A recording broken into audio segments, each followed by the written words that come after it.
Hello friends, welcome back my YouTube channel. I hope आपने first and second part देख लिया होगा और नहीं देखे हो तो डिस्क्रिप्शन में वीडियो का लिंक है। Let start.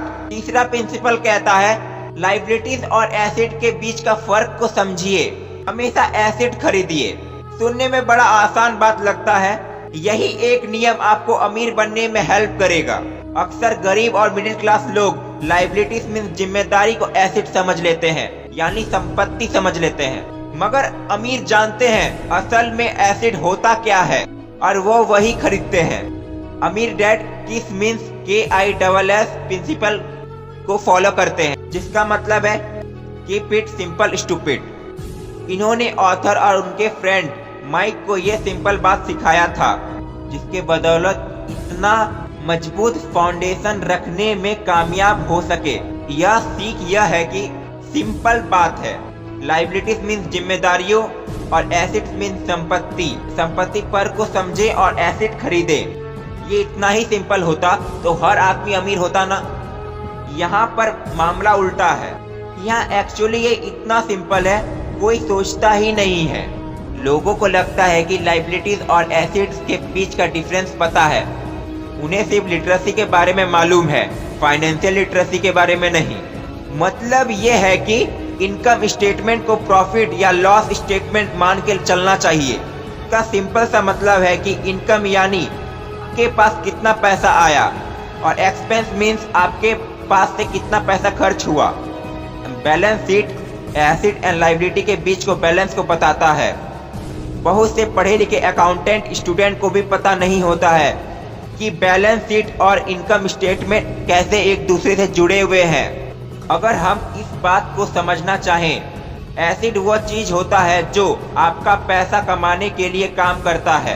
एग्जाम्पल, आप एक घर खरीदते हो, उसे रेंट पर देते हो और उसी रेंट से लोन भी चुका सकते हो जो आपने घर खरीदने के लिए लिया था। अब घर भी आपका हुआ और उससे मिलने वाला रेंट भी आपका हुआ। इसके उलट लायबिलिटीज आपके जेब से पैसा खर्च कराता है। एग्जाम्पल, जब आप घर खरीद के उसमें रहने लगते हो, आपको उससे कोई रेंट नहीं मिलने वाला है। तो आप समझ गए होंगे कि अमीर बनना है तो एसेट खरीदिए और गरीब ही रहना है तो लायबिलिटीज खरीदिए। अमीर लोगों के पास ज्यादा पैसा इसलिए होता है वह KISS keep it simple stupid principle को फॉलो करते हैं। यही दूसरे तरफ गरीब लोग प्रिंसिपल को ठीक से समझ ही नहीं पाते हैं। इसलिए इस बात पर जोर दिया जा रहा है, सिर्फ लिटरेसी नहीं, फाइनेंशियल लिटरेसी बनिए।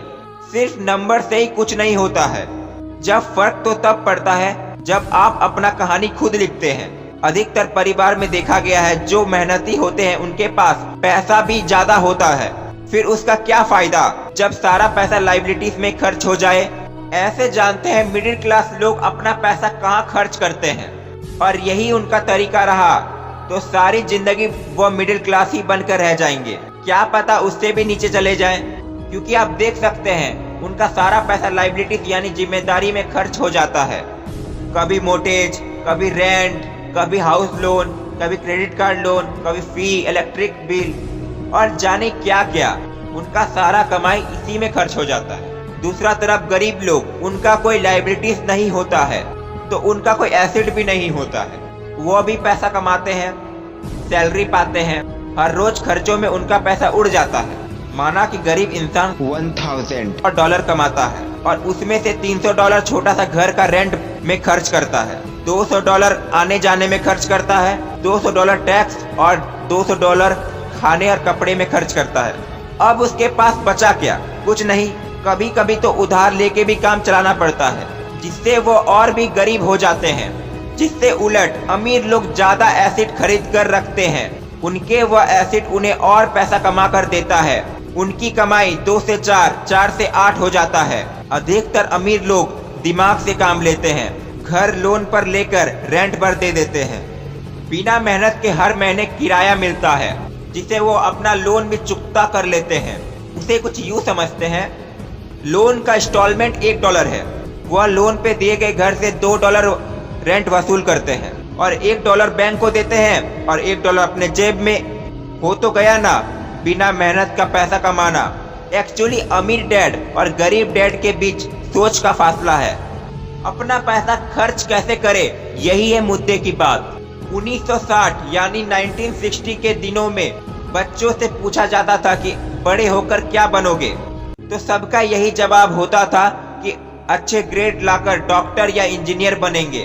तब सबको यही लगता था कि अच्छे ग्रेड लाकर ही वह बहुत पैसा कमा सकते हैं। माना कि उनमें से बहुत से बच्चे डॉक्टर बन चुके हैं, फाइनेंशियल स्ट्रगल करते हुए नजर आएंगे। उन्हें हमेशा यही लगता था कि ज्यादा पैसा कमाने से सारा परेशानी दूर हो जाएगा। आजकल के दौर में ऐसा नहीं है।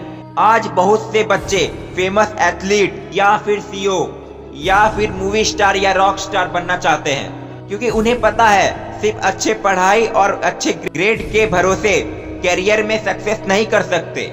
आई होप आपको थर्ड प्रिंसिपल समझ में आया हो। फिर मिलते हैं फोर्थ पार्ट के साथ नेक्स्ट वीडियो में। Thank you.